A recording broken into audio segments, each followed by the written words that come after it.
നമ്മുടെ ജീവിതത്തിൽ എപ്പോഴെങ്കിലുമൊക്കെ തലവേദന അനുഭവിച്ചിട്ടുള്ളവരാണ് നാമെല്ലാം. ഈ തലവേദനകൾ അപകടകാരികളാണോ? ആണെങ്കിൽ അപകടകാരികളാവുന്നത് എപ്പോൾ? നമുക്ക് നോക്കാം. തലവേദനകൾ പൊതുവെ രണ്ട് തരത്തിലാണ് ഉള്ളത്. ഒന്ന് പ്രൈമറി ഹെഡേക്ക്, മറ്റൊന്ന് സെക്കൻഡറി ഹെഡേക്ക്. പ്രൈമറി ഹെഡേക്ക് എന്ന് പറയുമ്പോൾ മറ്റു കാരണങ്ങൾ ഒന്നും തന്നെ ഇല്ലാതെ ഉണ്ടാകുന്ന തലവേദന. 90% തലവേദനകളും പ്രൈമറി ഹെഡേക്കിലാണ് ഉൾപ്പെടുന്നത്. പ്രധാനമായും migraine, tension type headache, cluster headache എന്നിവയാണ്. സെക്കൻഡറി ഹെഡേക്ക് എന്ന് പറഞ്ഞാൽ മറ്റേതെങ്കിലും അസുഖത്തിൻ്റെ ഭാഗമായി ഉണ്ടാകുന്ന സിംറ്റംസ് ആയിട്ട് ഉണ്ടാകുന്ന തലവേദനയാണ്. പ്രൈമറി ഹെഡേക്കിൽ ഏറ്റവും പ്രധാനമായും വരുന്നത് മൈഗ്രെയിൻ അഥവാ ചെന്നിക്കുത്താണ്. തലയുടെ ഒരു വശത്ത്, അതായത് ഒരു സൈഡിൽ അല്ലെങ്കിൽ തലയുടെ പുറകുവശത്തു നിന്നും വരുന്ന ഒരു വിങ്ങൽ പോലെയുള്ള തലവേദന, അതാണ് മൈഗ്രെയിൻ. ഏതാണ്ട് 4 മണിക്കൂർ മുതൽ 72 മണിക്കൂർ വരെ നീണ്ടു നിൽക്കുന്നതാണ് ഈ തലവേദനയുടെ തീവ്രത. ലൈറ്റിലേക്ക് നോക്കുമ്പോൾ അല്ലെങ്കിൽ സൗണ്ട് കേൾക്കുമ്പോഴോ അതിൻ്റെ ഇൻറ്റൻസിറ്റി കൂടുന്നതായി അനുഭവപ്പെടാം. കൂടാതെ വോമിറ്റിംഗ് ഉണ്ടാവാം. ഈ തലവേദന നമ്മൾ ഉറങ്ങിക്കഴിയുമ്പോൾ അല്ലെങ്കിൽ വോമിറ്റ് ചെയ്ത് കഴിയുമ്പോൾ കുറയുന്നതായും അനുഭവപ്പെടാം. ഈ മൈഗ്രെയിൻ തന്നെ 2 തരത്തിലാണുള്ളത്. മൈഗ്രെയിൻ വിത്ത് ഓറ, മൈഗ്രെയിൻ വിത്തൗട്ട് ഓറ. ഓറ എന്ന് പറയുന്നത് ലക്ഷണമാണ്. നമുക്ക് തലവേദന തുടങ്ങുന്നതിന് മുമ്പ് വരുന്ന ലക്ഷണമാണ്. ഓറ പലതരത്തിൽ അനുഭവപ്പെടാം. വിഷ്വൽ ഓറ, ബ്ലാക്ക് സ്പോട്ടുകൾ അല്ലെങ്കിൽ നിറമുള്ള പാടുകളായിട്ട് അല്ലെങ്കിൽ വെളിച്ചം മിന്നുന്നത് പോലെ തോന്നുക എന്നിവയാണ്.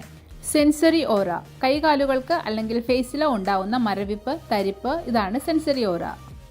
കൈകാലുകൾക്കുണ്ടാവുന്ന വീക്ക്നെസ് അല്ലെങ്കിൽ ഭാരക്കൂടുതൽ അനുഭവപ്പെടുക, ഇതാണ് മോട്ടോർ ഓറ. ഇനി തലകറക്കം പോലെ അനുഭവപ്പെട്ടാൽ അത് വെസ്റ്റിബുലാർ ഓറയും, വയറുവേദന അനുഭവപ്പെട്ടാൽ അത് ഗ്യാസ്ട്രോ ഇൻറ്റസ്റ്റൈനൽ ഓറയും തുടങ്ങിയ സിംറ്റംസ് ആയിട്ടും തലവേദനയ്ക്ക് മുന്നോടിയായി അനുഭവപ്പെടാം. ഈ സിംറ്റംസ് വന്നു കഴിഞ്ഞ് ഒരു 30 മിനിറ്റ്സ് കഴിഞ്ഞ് തലവേദനയായിട്ട് നമുക്ക് അനുഭവപ്പെടും. ഇനി രണ്ടാമതായി അനുഭവപ്പെടുന്നതാണ് tension type headache. Tension type headache എന്ന് പറഞ്ഞാൽ എന്തെങ്കിലും കൊണ്ട് തലയിൽ വലിച്ചു മുറുക്കി കെട്ടിയാലുള്ള അനുഭവമായിരിക്കും ഉണ്ടാവുക. മൈഗ്രെയിനെ വെച്ച് കമ്പയർ ചെയ്യുമ്പോൾ ടെൻഷൻ ടൈപ്പ് ഹെഡേക്കിന് തീവ്രത കുറവായിരിക്കും.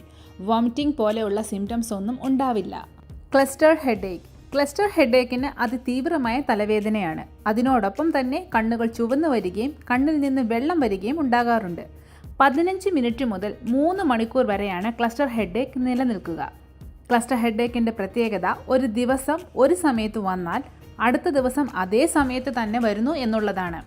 ഇനി സെക്കൻഡറി ഹെഡേക്ക്. സെക്കൻഡറി ഹെഡേക്ക് എന്ന് പറയുമ്പോൾ മറ്റു അസുഖങ്ങൾ പ്രധാനമായും ഉണ്ടായിരിക്കും. അതിനോടൊപ്പം ഒരു സിംറ്റമായിട്ടായിരിക്കും തലവേദന അനുഭവപ്പെടുക.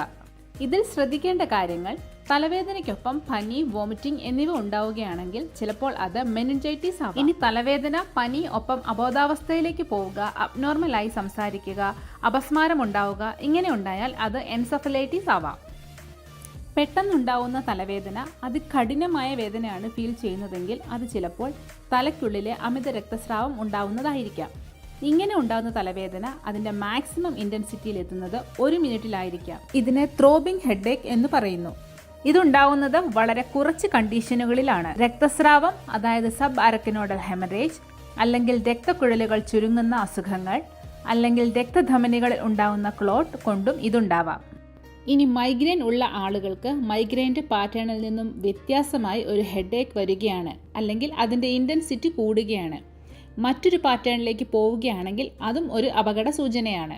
ബ്ലഡ് പ്രഷർ കൂടുമ്പോഴും തലവേദന ഉണ്ടാവാം. അതിനോടൊപ്പം തന്നെ വായ് കോടുക, നടക്കുമ്പോൾ ബാലൻസ് തെറ്റുന്നത് പോലെ അനുഭവപ്പെടുക, ഡബിൾ വിഷൻ ഉണ്ടാവുക, ഇതൊക്കെ അതിനോടൊപ്പം ഉണ്ടാവുകയാണെങ്കിൽ സ്ട്രോക്ക് സംശയിക്കേണ്ടതുണ്ട്. സ്ത്രീകളിൽ പ്രഗ്നൻസി സമയത്ത് 7 മാസം മുതൽ 9 മാസം വരെയുള്ള സമയങ്ങളിൽ തലവേദന ഉണ്ടായാൽ ചിലപ്പോൾ പ്രീ എക്ലാംസിയ എന്നൊരു കണ്ടീഷൻ ആവാം.